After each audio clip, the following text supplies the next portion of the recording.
Currency trading अगर आप करना चाहते हो, अगर आप एक बिगिनर हो, आपको करेंसी मार्केट के बारे में, फॉरेक्स ट्रेडिंग आप कैसे कर सकते हो, ये सारी चीज़ें अगर नहीं पता है तो इस वीडियो में बिल्कुल बेसिक्स के साथ मैं आपको ये समझाने वाला हूँ कि करेंसी में आप कैसे ट्रेड कर सकते हो। वो भी स्पेसिफिकली मैं आपको अपस्टॉक्स पर एक एग्जाम्पल लेकर भी बताऊंगा कि कैसे आप ट्रेड ले सकते हो, लॉट साइज क्या होती है, टिक साइज क्या होती है, क्या टाइमिंग्स होते हैं, क्या क्या चार्जेस होते हैं, सारी बातों के बारे में इन डिटेल हम डिस्कस करने वाले हैं। तो सबसे पहले ये चीज से शुरू करते हैं दोस्तों, करेंसी ट्रेडिंग यानी क्या। तो दोस्तों करेंसी ट्रेडिंग यानी कि जब आप करेंसी के पेयर्स में ट्रेड करते हो, आप जब कभी भी करेंसी में ट्रेड करोगे तो आपको एक पेयर में ट्रेड करना पड़ता है। आप स्क्रीन पर देख पा रहे होंगे कि मैंने एक वॉच लिस्ट बनाकर रखी है। तो एग्जांपल के लिए जैसे यहाँ पर आप देख सकते हो यूएसडी आईएनआर का एक फ्यूचर है। तो जब कभी भी आपको करेंसी में ट्रेड करना होता है आप सिर्फ फ्यूचर एंड ऑप्शंस में ही कर सकते हो। और अगर आप एक बिगिनर हो मैं तो सलाह दूंगा कि आप सिर्फ फ्यूचर्स में ही करो, क्योंकि ऑप्शंस में आपको इसमें इतनी ज़्यादा लिक्विडिटी देखने के लिए नहीं मिलेगी,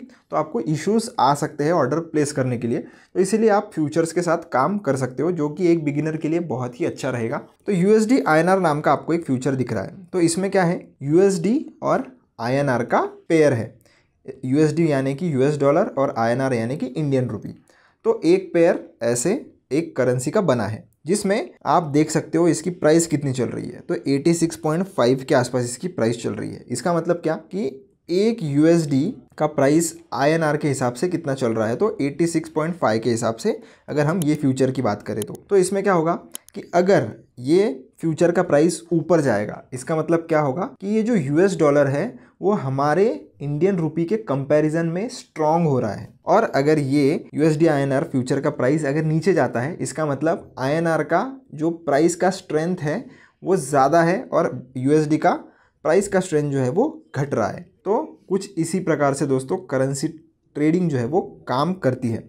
तो इसी तरीके से आप 4 पेयर्स में हमारे इंडियन मार्केट्स में ट्रेड कर सकते हो। वो चारों पेयर्स के नाम मैं आपको बता देता हूँ। पहला है यूएसडी आईएनआर, दूसरा है यूरो आईएनआर, तीसरा है जीबीपी आईएनआर और चौथा है जेपीवाई आईएनआर। तो आप इन 4 पेयर में ही इंडिया में ट्रेड कर सकते हो। अगर आपको करेंसी ट्रेडिंग करनी है तो उसमें भी मोस्टली लोग यूएसडी आईएनआर में ही ट्रेड करते हैं, बाकी के 3 थोड़े कम ट्रेड किए जाते हैं। तो बहुत ही सिंपल है दोस्तों, अगर आपको करेंसी ट्रेडिंग करनी है अपस्टॉक्स में तो लॉगिन कर लेना है। आपको सबसे पहले सेगमेंट एक्टिवेट करना पड़ता है। तो सेगमेंट एक्टिवेट कैसे करना है तो उसका भी वीडियो आपको मेरे चैनल पर मिल जाएगा, आप चाहो तो उधर चेकआउट कर सकते हो। तो उसके बाद आपको क्या करना है, सिंपली ये प्लस वाला जो सिंबल है जिसपे हम वॉच लिस्ट बनाते हैं उसके ऊपर आना है। इधर करेंसी का आपको एक अलग से सेक्शन मिल जाता है, उसको चूज़ करना है और ऊपर के सर्च बार में टाइप कर देना है यूएसडी। यूएसडी जैसे आप टाइप कर दोगे आपके सामने सारे फ्यूचर्स आ जाते हैं। तो आपको पता ही होगा कि इंडेक्स में जैसे हमारे इंडियन स्टॉक मार्केट में 3 महीने के फ्यूचर्स हम ट्रेड कर सकते हैं। वैसे अगर करेंसी मार्केट की बात की जाए तो लगभग 12 महीने के फ्यूचर्स आपको ट्रेड करने के लिए अवेलेबल होते हैं। जैसे मैं अगर आपको नीचे स्क्रॉल करके बता भी दूँ तो आप देख सकते हो जुलाई, अगस्त, नवंबर तक के फ्यूचर्स आपको यहाँ पर देखने के लिए मिल जाएंगे। तो आपको जिसको भी ऐड करना है, जो भी महीने के ऐड करना है तो आपको उसे ऐड कर लेना है। आपको ये जो डेट नीचे दिखाई दे रही है वो उसके एक्सपायरी की डेट है, यानी कि इस पर्टिकुलर दिन पे ये फ्यूचर एक्सपायर हो जाएगा। तो आपको उसी हिसाब से जो भी मंथ का आप फ्यूचर उठाना चाहते हो आप उठा सकते हो। सामने आपको प्राइस देखने के लिए मिल जाती है। जैसे मान लीजिए मुझे अगर ये वाले फ्यूचर में ट्रेड करना है तो ट्रेडिंग का टाइम क्या है वो भी बहुत ज़रूरी है जानना। तो सुबह 9 AM से लेकर तो शाम के 5 PM तक आप इसमें ट्रेड कर सकते हो। ये मार्केट इतने से इतने बजे तक शुरू रहता है। अब इसके ऊपर अगर हम क्लिक करेंगे तो क्लिक करने के बाद चार्ट्स के ऑप्शन पर आपको चार्ट देखने के लिए मिल जाता है। आपको अगर कोई एनालिसिस करना है तो वो आप इधर से कर सकते हो। वापस समरी में आके आपको अगर इसे बाय करना है तो बाय वाले बटन पर क्लिक कर सकते हो, या तो अगर आपको इसे सेल करना है तो वो भी आप कर सकते हो। जिस प्रकार से आप फ्यूचर सेल करते हो या ऑप्शन सेल करते हो तो डायरेक्टली वो भी आप इधर कर सकते हो। तो अगर हम पहले बाइंग का एग्जांपल लेकर देखें तो बाय पर क्लिक करेंगे। बाय पर क्लिक करने के बाद एक लॉट की प्राइस देख लेते हैं। तो एक लॉट मैंने लगा दिया है, तो लगभग 1700 रुपये के आसपास इसका एक लॉट पड़ता है। तो बहुत ही अफोर्डेबल है। स्टॉक्स और इंडेक्स के फ्यूचर्स इतने सस्ते नहीं होते हैं। तो अगर आपको ट्रेड करना है करेंसी में तो आप मात्र 1700 रुपये से भी शुरू कर सकते हैं। तो लॉट आपको आपके हिसाब से लगा लेने हैं। मार्केट ऑर्डर लगानी है या लिमिट ऑर्डर। मार्केट ऑर्डर का मतलब होता है कि जो भी प्राइस यहाँ पर चल रहा है उसी पे आप खरीद सकते हो। अब जैसे कि ऊपर की तरफ आप देख भी पा रहे होंगे कि 86.5375 यानी कि डेसिमल के बाद भी 4 नंबर्स है, तो इसकी टिक यानी कि इसकी प्राइस की जो चेंज रहती है वो 0.0025 के टिक्स पर चेंज होती है। तो अगर इसके प्राइस में फ्लक्चुएशंस आएगा तो 0025 के बीच में फ्लक्चुएशंस आता है। जैसे स्टॉक मार्केट में हमारे स्टॉक्स में 0.05 में फ्लक्चुएशंस आता है, वैसे इसमें 0.0025 में फ्लक्चुएशंस आता है। तो क्वांटिटी हमने लगा ली है। लिमिट ऑर्डर आपको लगानी है तो लिमिट ऑर्डर में आके आप प्राइस यानी कि डिसाइड कर सकते हो। जैसे 86.53 का प्राइस चल रहा है, आपको लगता है कि 86.5100 का जब प्राइस आए तब मैं से खरीदना चाहता हूँ, तो आप लिमिट सेलेक्ट करके 86.5100 ऐसा कुछ प्राइस आप सेट कर सकते हो और जब ये प्राइस आएगा तभी आपका ऑर्डर एग्जीक्यूट कर दिया जाएगा। वरना अगर ये प्राइस आज के दिन में नहीं आता है तो ऑर्डर आपका ऑटोमेटिकली कैंसिल कर दिया जाएगा।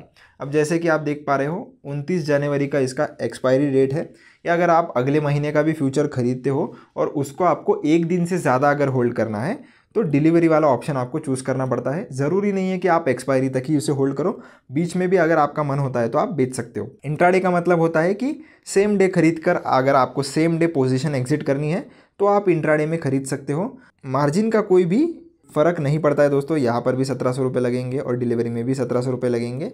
तो मैं तो आपको बताऊँगा कि आप डिलीवरी वाला ही प्रोडक्ट यूज़ किया करो, ताकि अगर आपका मन हो जाता है बाद में होल्ड करने का तो आप इजीली कर सकते हो। अब ये हमने कर लिया। अब रिव्यू बाय ऑर्डर पे जाएंगे और आप देख सकते हो कि कितना चार्ज आपको लगने वाला है वो भी यहाँ पर दिखाया गया है। तो जैसे ही आप सबमिट ऑर्डर पर क्लिक कर दोगे आपका ये जो ऑर्डर है वो एग्जीक्यूट कर दिया जाएगा और आप आपकी पोजीशन डायरेक्टली पीछे आकर ये पोर्टफोलियो वाले सेक्शन में आकर मॉनिटर कर सकते हो। आपको ये पोजीशंस वाले सेक्शन में आपकी पोजीशन मिल जाएगी और आप चाहो तो इधर से उसमें प्रॉफिट बुक भी कर सकते हो, बाकी फिर आपकी मर्जी। अब ये तो हो गया दोस्तों फ्यूचर्स में कैसे ट्रेड करना है। मैं फिर से आपको वॉच लिस्ट में लेकर चलता हूँ और आप यहाँ पर देख सकते हो ऑप्शंस भी 2 मैंने ऐड करके रखे हैं, एक पीए ऐड करके रखा है और एक सीई ऐड करके रखा है। पर इसमें प्रॉब्लम क्या है दोस्तों कि करेंसी में आपको बहुत कम प्राइस की मूवमेंट मिलती है या लिक्विडिटी भी बहुत कम होती है, तो इसीलिए मैं आपको सजेस्ट करूंगा कि आप प्लीज़ ऑप्शंस में ना ही ट्रेड करें। करेंसी में तो बेहतर है अगर आप एक एडवांस पर्सन हो, आपको नॉलेज है, बहुत सारा टाइम आपको मार्केट में हो चुका है, तो फिर आप चाहो तो कर सकते हो। पर अगर आप एक बिगिनर हो तो मैं स्ट्रिक्टली आपको सजेस्ट करूंगा कि आप सिर्फ फ्यूचर्स में ट्राई करें और वो भी आप सिर्फ इंट्राडे में ही ट्रेड करने का ट्राई करें। बाकी जैसे जैसे टाइम बीतेगा आपको मार्केट का, करेंसी मार्केट कैसे वर्क करता है, कैसे प्राइस मूवमेंट्स उसमें आते हैं, ये सब जब आप जान जाओगे तब आप आपके हिसाब से और इस ट्रेडिंग को नेक्स्ट लेवल पर लेकर जा सकते हो। अगर आपको इसके अलावा कोई डाउट आता है तो आप कमेंट सेक्शन में मुझसे पूछ सकते हो। मिलता हूँ नेक्स्ट वीडियो में। टिल देन धन्यवाद।